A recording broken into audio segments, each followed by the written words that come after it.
রাহুল ওর দাদার জন্য পাত্রী দেখতে গিয়ে বড্ড ঝামেলায় পড়ে গেল। মেয়ে নাকি দাদাকে পছন্দ না করে রাহুলকে পছন্দ করেছে।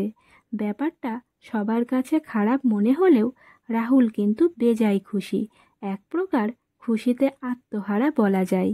মেয়েটা যখন রাহুলদের সামনে এসে লাজুক ভঙ্গিতে বসেছিল, তখনই রাহুলের বুকের বাঁ পাশে ছ্যাদ করে ওঠে।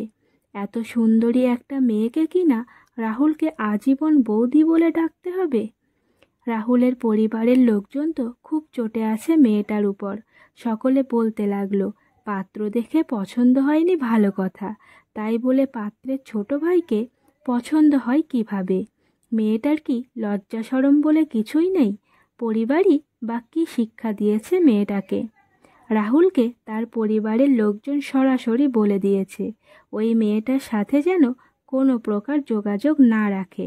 এই রকম নির্লজ্জ মেয়েকে তারা কখনোই বউ হিসাবে মেনে নেবে না।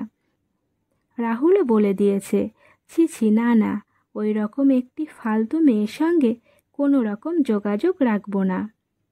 পরিবারের সবাই তো ভীষণ খুশি, যা হয়েছে ভালোই হয়েছে। এই রকম একটি নির্লজ্জ মেয়েকে ঘরের বউ করে নিয়ে আসলে পরিবারের মান সম্মান বলে কিছুই থাকতো না। রাহুল কিন্তু ঠিকই মেয়েটার মানে মুনের সাথে যোগাযোগ রেখে চলেছে।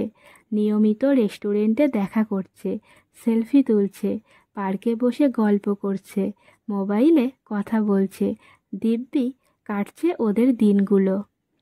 এদিকে মুন রাহুলকে বিয়ে করার জন্য জোরাজুরি করতে লাগলো। রাহুল যে কিভাবে কি করবে বুঝতে পারছিল না। এখনও দাদার জন্য পাত্রী দেখেই উঠতে পারেনি তার পরিবার। এর মধ্যে রাহুল কিভাবে বিয়ের কথা বলবে, তাও আবার এই মেয়েকে? অবস্থা কোথায় গিয়ে দাঁড়াবে সহজেই অনুমান করা যায়।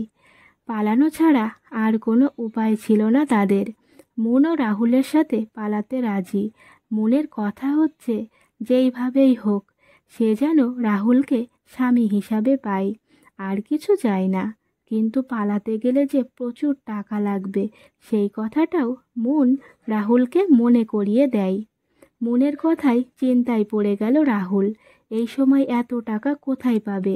হঠাৎ তার মাথায় আসলো দাদার বউয়ের দেওয়ার জন্য অনেক গহনা বানানো হয়েছে, সেইগুলো বেচে দিয়ে প্রচুর টাকা পাওয়া যাবে। যেমন ভাবনা তেমন কাজ। ওই রাতেই গহনাগুলি বেচে দিয়ে মুনকে নিয়ে পালালো রাহুল। কিন্তু কোথায় যাবে ভেবে পাচ্ছিল না। সে মুনকে বলল, চলো একটা হোটেলে গিয়ে থাকা যাক। কিন্তু মুন রাজি হলো না। সে বলল, এত রাতে দুজন অবিবাহিত ছেলে মেয়েকে কখনোই হোটেলে ঢুকতে দেবে না। মুন বলল, আমার একটা বন্ধু আছে, সে বাড়িতে একাই থাকে, তার বাবা মা বেড়াতে গেছে, আজকের রাতটা ওখানেই কাটিয়ে কাল সকালে আমরা বিয়ে করব, তারপর অন্য কোনো ব্যবস্থা করা যাবে। রাহুল তাতেই রাজি হয়ে গেল।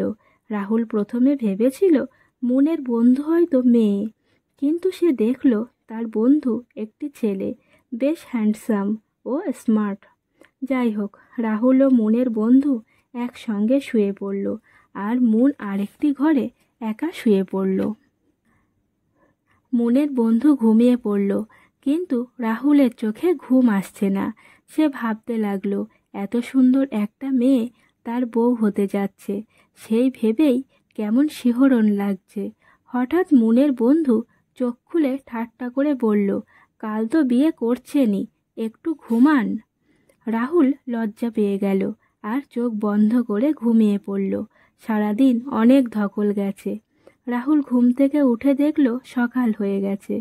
সে তাড়াতাড়ি লাফ মেরে উঠল, কিন্তু এ কি, বালিশের পাশে মোবাইলটা পাচ্ছে না, খাটের পাশে রাখা ব্যাগটা নেই, মুনের বন্ধুকেও দেখছে না। মুনের ঘরে গিয়ে দেখে মুনও নেই। মুনের খাটে দেখে সাদা কাগজে কি একটা লেখা।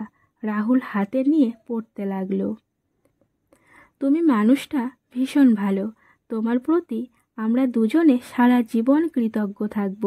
তোমাকে মন থেকে হাজারবার ধন্যবাদ। তোমাকে দেখতেই কেমন ইনোসেন্ট লাগে, তাই তোমাকেই টার্গেট করি। আমাকে দেখতে আসা সম্বন্ধ ভাঙা, আমাদের বিয়ের জন্য টাকা জোগাড় করা সব তোমার জন্যই সম্ভব হয়েছে। কোনো একদিন তোমাকে একবেলা খাওয়ার জন্য নিমন্ত্রণ দেব।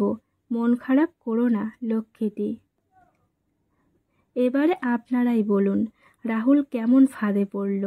এখনকার যুগে মানুষকে বিশ্বাস করুন খুব সাবধানে, না হলে রাহুলের মতোই বিপদে পড়বেন।